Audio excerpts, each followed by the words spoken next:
Rais wa Zanzibar na mwenyekiti wa Baraza la Mapinduzi Mheshimiwa Dr. Hussein Ali Mwinyi ameiagiza Wizara ya Ardhi na Maendeleo ya Makazi kupiga marufuku wananchi wanaomiliki ardhi kuuza viwanja kiholela bila kuzingatia sheria na matumizi bora ya ardhi. Dr. Mwinyi ameyasema hayo alipozindua mauzo ya nyumba za kisasa za miradi mikubwa ya Kisakasaka B na Kisakasaka D, hafla iliyofanyika hoteli ya Golden Tulip, uwanja wa ndege mkoa mjini Magharibi Unguja. Rais Dr. Mwinyi amesema kwa muda mrefu kumekuwa na utaratibu wa wananchi kuuza viwanja bila kuzingatia upatikanaji wa huduma muhimu za kijamii za maji na umeme pamoja na kuwepo kwa nafasi ya ujenzi wa barabara. Rais Dr. Mwinyi amesema hakuna taifa linalofanikiwa bila kuwa na mipango bora ya matumizi ya ardhi na makazi kwa watu wake, na kusema wakati umefika wa kuja na mbinu bora za matumizi ya ardhi mijini na vijijini. Ameeleza kuwa serikali itaendelea kuwekeza katika miradi ya ujenzi wa nyumba za makazi kuhakikisha kila mwananchi anapata makazi bora kwa gharama nafuu. Hakuna njia. Kwa nini? Kwa sababu watu wanapokuwa na shamba anaamua kulikata viwanja halafu anauza. Hesabu ya njia haipo.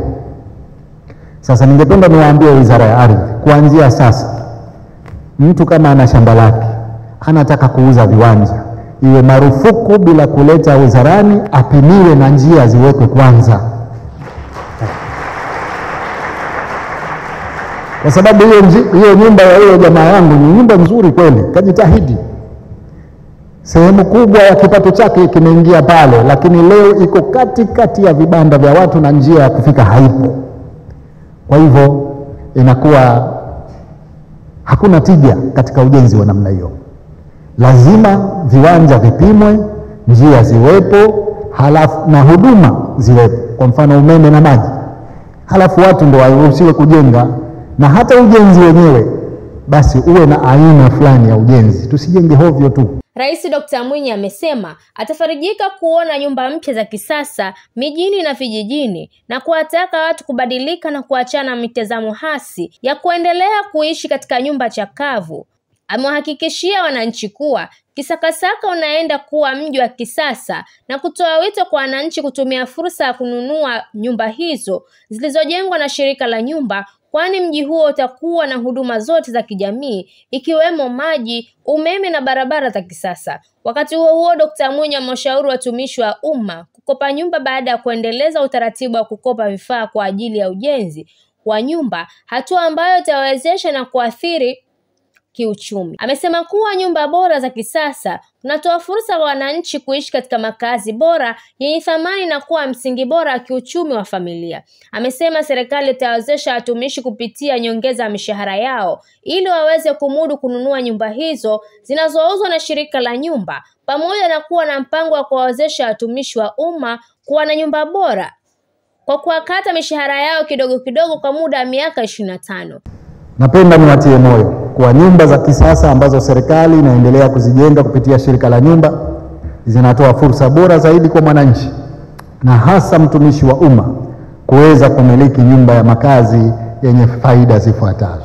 Kwanza, ataishi kwenye nyumba zenye viwango, lakini pili, atapata makazi yenye thamani na hata uhakika wa kupata dhamana ya kifedha kupitia mabenki, na tatu, itajenga misingi imara ya uchumi wa familia mapema. Ukiwa na nyumba yako nzuri, kijana ndo kwanza umeanza kazi, umeingia kazini, una nyumba yako nzuri, una gari yako, umeshajenga msingi wa maisha au mustakabali wa familia yako. Lakini ukianza ule utaratibu wa kutafuta kwanza mifuko 30 ya saruji, mpaka unastaafu ndo utakuwa unamaliza ile nyumba.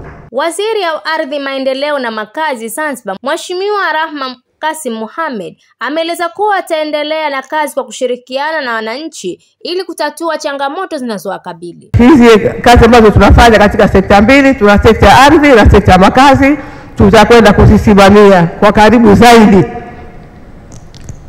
Kwenye sekta ya makazi tumeona kuna nyumba ambazo miradi tayari imekwisha.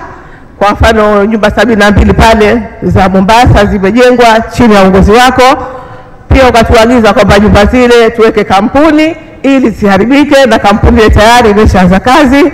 Lakini pia tutasimamia hizi ambazo zinaendelea, lakini zile ambazo ndio kwanza tunaanza katika mauzaji yake na matengenezo yake. Kuna programu nyingi za kushuka kwa wananchi. Umetuambia tushuke kwa wananchi, tunashuka kwa wananchi na tutaendelea zaidi. Kuna programu yetu moja ya kliniki ya ardhi ambayo wewe mheshimiwa umetuambia tuanzishe hiyo kliniki ya ardhi ambayo tunakwenda kuona wananchi moja kwa moja na kutatua changamoto. Kwa hivyo tutaendelea nayo na spidi itaongezeka. Kwa upande wake, mkurugenzi wa shirika la nyumba Zanzibar Sultani Said Suleiman amesema kuwa umiliki wa nyumba bila riba ni mfumo uliobuniwa unaofanya mnunuzi kumiliki nyumba hiyo bila riba. Mikopo isiyo na riba, yani zero interest. Mpango huu wa umiliki wa nyumba bila ya riba au ZIHOP, ZS Zero Interest Home Ownership Plan, umebuniwa kama mfumo wa ugharamiaji wa makazi ulio rahisi kutumia, wenye uwazi na unaweka usawa kwa pande zote. Huu ni mpango unaotoa utaratibu wa malipo halisi, huku ukihakikisha kuwa mnunuzi anabaki na uwezo wa kumiliki nyumba bila ya riba. Sote tunafahamu kwamba umiliki wa nyumba ni injini ya ukuaji wa uchumi, chanzo cha utulivu wa jamii na msingi wa kujenga ajira na msingi wa kujenga utajiri kwa vizazi vijavyo. Nikiripoti mimi ni Fatma Haji wa VOP TV. Tembelea YouTube channel yetu VOP Online TV. Kwa habari moto moto, subscribe kisha bonyeza alama ya kengele ili kuwa wa kwanza kupata taarifa zetu. Usisahau kulike, kucomment na kushare. VOP Online TV.